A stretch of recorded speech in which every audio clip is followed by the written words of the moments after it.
Hello दोस्तों, स्वागत है आपका मेरे YouTube channel HP competition exam तैयारी में।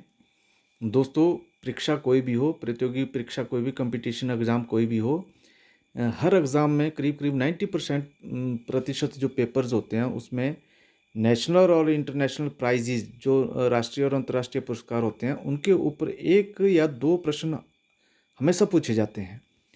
इन प्रश्नों में सबसे ज़्यादा तो नोबेल पुरस्कार के ऊपर हमेशा जो है क्वेश्चन पूछा जाता है। तो हाल ही में नोबेल पुरस्कार की घोषणा की है। नोबेल पुरस्कार प्राप्त करने वालों के नाम घोषित किए गए हैं। तो चलिए आज नोबेल पुरस्कार के ऊपर ही इस वीडियो में नोबेल पुरस्कार के ऊपर ही हम विस्तृत चर्चा करते हैं कि ये पुरस्कार किसने स्थापित किए थे, कौन इनको देता है, कितने धनराशि इसको दी जाती है, किस किस को ये दिया जाता है, कितनी फील्ड्स में इसको दिया जाता है। तो चलिए शुरू करते हैं। दोस्तों, नोबेल पुरस्कारों की स्थापना अल्फ्रेड बर्नार्ड नोबेल ने की थी। ये एक वैज्ञानिक थे जो कि स्वीडन के रहने वाले थे और स्टॉकहोम में इनका जन्म हुआ था 1833 में। तो उन्हीं की स्मृति में ये प्रत्येक वर्ष जो है 10 दिसंबर को ये नोबेल फाउंडेशन द्वारा दिए जाते हैं। वर्ष 1901 में जो नोबेल अल्फ्रेड बर्नार्ड नोबेल थे, इनके बारे में एक बात क्लियर कर दूं कि इन्होंने डायनामाइट की खोज की थी। तो डायनामाइट की खोज से पूरे विश्व से इनके ऊपर धन की एक बरसात सी हो गई थी। काफ़ी धन इन्होंने अर्जित किया और जो स्वीडिश बैंक था उसमें इन्होंने उस धन को जमा किया। तो उसका जो ब्याज था उसी के ऊपर इनकी इच्छा थी कि जो ब्याज प्रति वर्ष मिलता है उसे जो है साइंस के क्षेत्र में काम करने वाले वैज्ञानिक, उत्कृष्ट काम करने वाले वैज्ञानिकों को ये जो है प्राइज़ दिया जाए। तो 1901 में इन्होंने 5 जो विषय थे, जैसे भौतिक शास्त्र था यानी फिजिक्स, केमिस्ट्री और मेडिसिन्स, फिर लिटरेचर और पीस, इन 5 विषयों में उत्कृष्ट योगदान देने वालों के लिए इसने नोबेल पुरस्कारों की स्थापना की थी। अधिकतम 3 लोगों को, मतलब किसी भी क्षेत्र में, किसी भी फील्ड में मैक्सिमम 3 लोगों को ही ये पुरस्कार दिया जाता है। नेक्स्ट, भौतिक शास्त्र एवं रसायन शास्त्र में के नोबेल पुरस्कार स्वीडिश अकेडमी ऑफ साइंस द्वारा दिए जाते हैं। यानी फिजिक्स और केमिस्ट्री के जो पुरस्कार हैं वो स्वीडिश अकेडमी ऑफ साइंस द्वारा दिए जाते हैं। इसके बाद जो अर्थशास्त्र यानी इकोनॉमिक्स में शुरुआती में जो नोबेल पुरस्कार था वो नहीं दिया जाता था। इसकी स्थापना जो है 1969 में हुई और इसे अर्थशास्त्र नोबेल स्मृति पुरस्कार भी कहा जाता है। पुरस्कार की राशि जो होती है, कितना पैसा दिया जाता है, वो 1 करोड़ स्वीडिश क्रोनर यानी हमारी देश की करेंसी के हिसाब से 4.25 करोड़ रुपया दिया जाता है प्रत्येक पुरस्कार राशि में। चिकित्सा के लिए जो ये पुरस्कार है वो स्टॉकहोम फैकल्टी ऑफ मेडिसिन द्वारा दिया जाता है यानी मेडिसिन्स में। साहित्य के लिए पुरस्कार जो है स्वीडिश अकेडमी ऑफ लिटरेचर द्वारा दिया जाता है।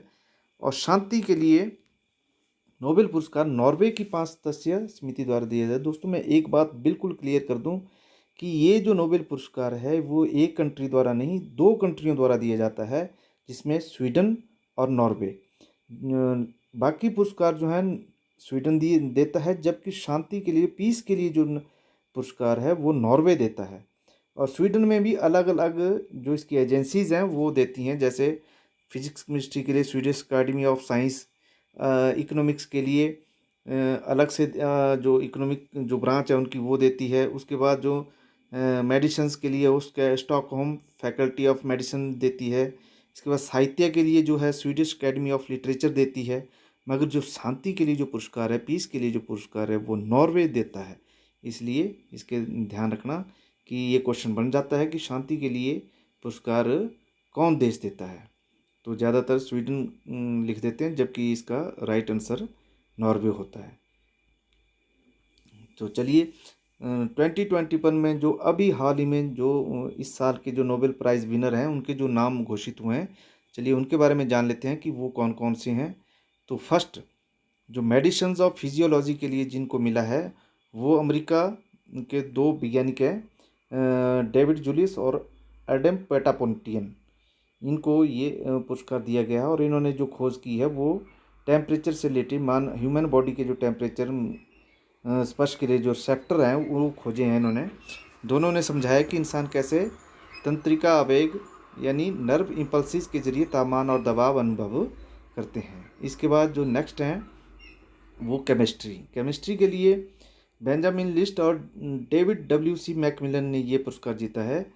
जो बेंजामिन है लिस्ट हैं वो जर्मनी के हैं, जबकि डेविड WC मैकमिलन जो है अमेरिकी यूनिवर्सिटी के प्रोफेसर हैं।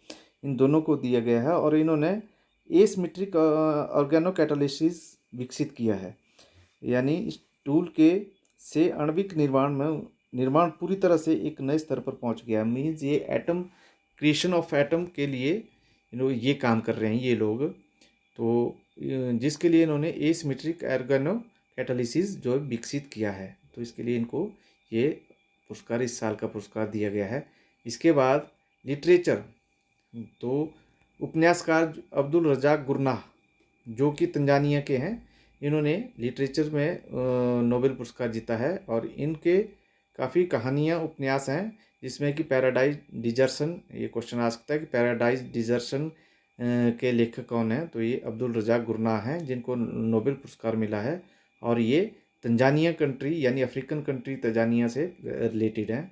इसके बाद फिजिक्स की बात करते हैं, तो फिजिक्स में ये 3 लोगों को दिया गया है, जिसमें एक व्यक्ति को, एक फिजिशियन को आधा और 2 जो हैं जापान और जो जर्मनी के हैं उनको आधा, मतलब 2 आधा शेयर करेंगे और एक अकेला आधा शेयर करेगा।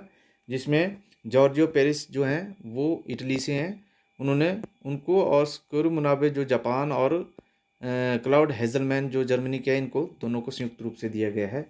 फिजिक्स में एक बात क्लियर कर दूं कि जो फर्स्ट, ये बड़ा इंपॉर्टेंट क्वेश्चन है कि फर्स्ट जो नोबेल पुरस्कार 1901 में जो दिया गया था वो विल्हम कॉनरेड रोटेंजन को, यानी एक्स रे जो आजकल हम जो चिकित्सा प्रणाली में एक्स रे यूज़ होती है उसकी जो खोज की थी रोटेंजन ने, तो उनको फिजिक्स के लिए फर्स्ट नोबेल पुरस्कार दिया गया था।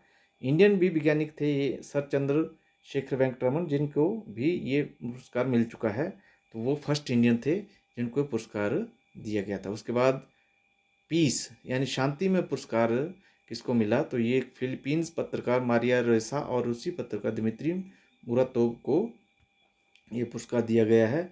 उन्होंने अभिव्यक्ति की आज़ादी और जो फ्रीडम ऑफ स्पीच उसके लिए इन्होंने काम किया है, इन दोनों पत्रकारों ने, तो इनको ये कंबाइन रूप से, मतलब संयुक्त रूप से इनको ये पुरस्कार दिया गया है। और चलिए नोबेल प्राइज़ से रिलेटेड कुछ जो आने वाली प्रतियोगी परीक्षा में जो क्वेश्चन आ सकते हैं उन पे डिस्कशन करते हैं। तो first question could be the Nobel prize in physics 2021 presented to, then it's right answer is D, Syukuro Manabe, Klaus Hasselmann and Giorgio Parisi. इसके बाद next question could be the Nobel prize in physiology और medicine 2021 awarded to, then right answer is A, that is David Julius and Ardem Patapoutian. Next question could be in which year of the first Nobel prize was awarded, पहला जो Nobel prize था वो कब दिया गया था, तो इसका राइट आंसर सी है 1901 में। उसके बाद next question could be what is the Nobel prize award ceremony, why is the Nobel prize ceremony awarded, award ceremony held on December 10 each year. भाई हर साल 10 दिसंबर को ही इसकी जो सेरेमनी क्यों होती है, तो इसके जो option right option is C, Alfred Nobel passed away on this day. Alfred Nobel जो थे उनकी मौत इस दिन हुई थी। इसके बाद next question could be which of the below mentioned family won the most Nobel prizes, नीचे ये 3-4 फैमिलीज दी गई हैं, इनमें से किस फैमिली ने सबसे ज़्यादा नोबेल प्राइज जीते थे, तो इसमें right answer is B, Curie family. दोस्तों आपको इसके बारे में बता दें कि मैरी क्यूरी जिसने कि रेडियम की खोज की थी, उनको फिजिक्स में 1903 में मिल गया था और केमिस्ट्री में उनको 1911 में मिला। उसके बाद उन्होंने अपने हस्बैंड पैरी क्यूरी के साथ जो है 1911 में ही शेयर किया था। 1935 में उनकी जो बेटी थी इरने क्यूरी, उनको भी नोबेल प्राइज़ मिला था और उन्होंने इसको अपने हस्बैंड के साथ, फ्रेडरिक जूलियट के साथ इसको शेयर किया था। तो कुल मिला के इस फैमिली ने 4 नोबेल प्राइज जीते थे। Next question could be which of the following were never accorded a Nobel prize? Mahatma Gandhi, Nelson Mandela, Martin Luther King and Stephen Hawkins. तो इसमें राइट आंसर महात्मा गांधी और स्टीफन हॉकिंस थे। इन दोनों को ही ये अपने अपने फील्ड में काफ़ी नॉन पर्सनैलिटी थी, पर इन दोनों को ही नोबेल पुरस्कार नहीं मिला था। इसके बाद which of the following prize categories were not listed in Alfred Nobel will? मतलब अल्फ्रेड नोबेल ने इसको जो नोबेल पुरस्कार स्थापित किया था, तो शुरुआत में कौन सी फील्ड जो थी उसके लिए उन्होंने नहीं चूज़ किया था इसको। तो इकोनॉमिक्स के लिए वो उन्होंने ये प्राइज़ शुरू नहीं किया था। इकोनॉमिक्स के लिए 1969 में ये प्राइज़ शुरू हुआ था। उसके बाद ये कुछ क्वेश्चन हैं जो बार बार प्रतियोगी परीक्षाओं में पूछे जाते हैं। Thanks for watching.